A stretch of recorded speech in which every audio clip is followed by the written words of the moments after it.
Academic culture isn't healthy, and I think it's really important that we start to be more honest about that. We need a lot more solidarity. We need to stand together. We need to have each other's backs. So I'm Allison Miller. I am the founder of the Dissertation Coach and a newer business, the Academic Writer Space, which you might have heard me talk about here before. It is a co-working community where we show up and co-work together.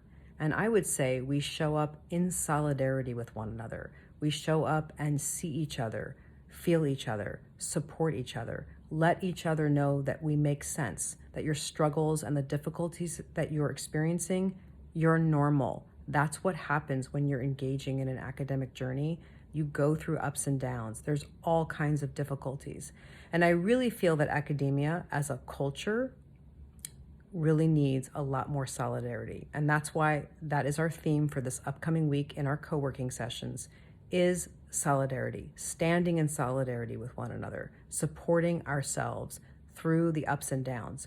So solidarity, by the way, starts with you having solidarity with yourself, you showing up for yourself.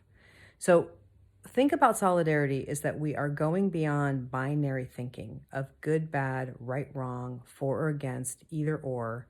We're moving into more nuanced spectrum thinking where we can see multiple options, alternatives. We can see other possibilities. We can see what's in the gray zone. So we're not beating ourselves up for making a mistake. We're realizing that we're a human being on a difficult journey.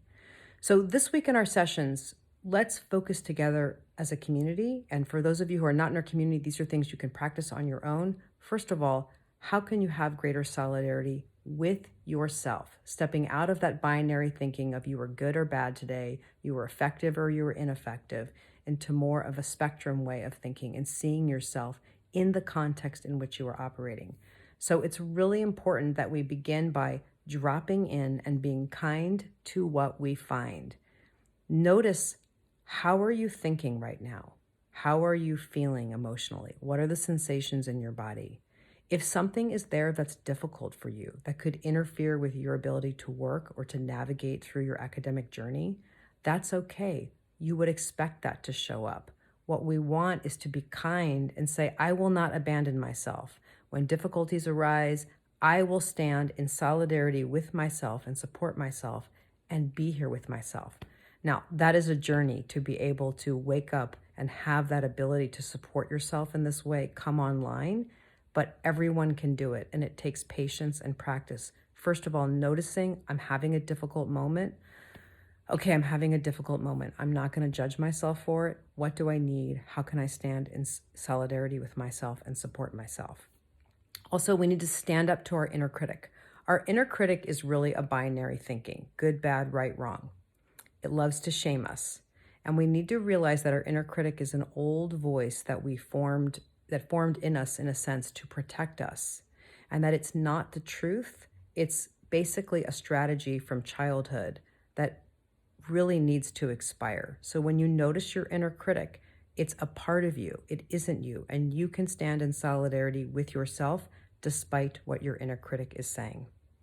We also need to have humility. If we're going to really stand in solidarity with one another in academia, we need to realize that we are human, that we're going to sometimes say things that hurt other people's feelings. We are going to make mistakes. We are going to do harm even though we didn't intend to. We have to have humility and be willing to hear and actually have people share our impact. You know, we kind of as human beings are like boats moving through the water. We leave a wake behind us. We need to be open to the feedback about our wake. This is actually one of the things that I think is so harmful in academia, where students are being mistreated by people and the people who are doing the harm are protected and the student goes unprotected. So it's so important that, especially if you are in a position of power, that you have humility and you begin to realize that even though it may be unintentional, that you actually have been doing harm. We also need to let people know that we have each other's backs, that we see them, that we feel them, that they make sense, that we're here for you, that we support you. And if you are in any kind of position of power and you see other people being mistreated, you see people abusing their power, say something.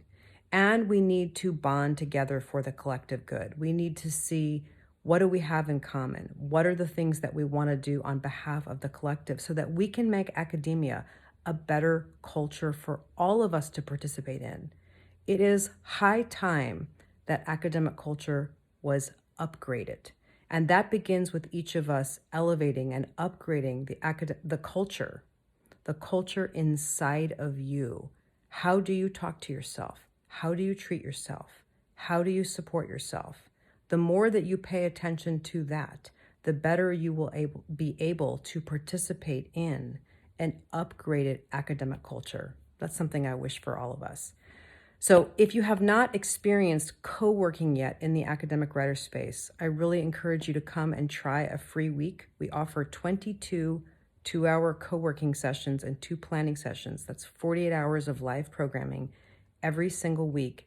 And we stand in solidarity, supporting one another, feeling each other, letting each other know that we are normal, that our ups and downs are part of the experience of doing a dissertation, of publishing, of being in academia, and that we really have each other's backs. Step by step, sentence by sentence, we're supporting each other to progress.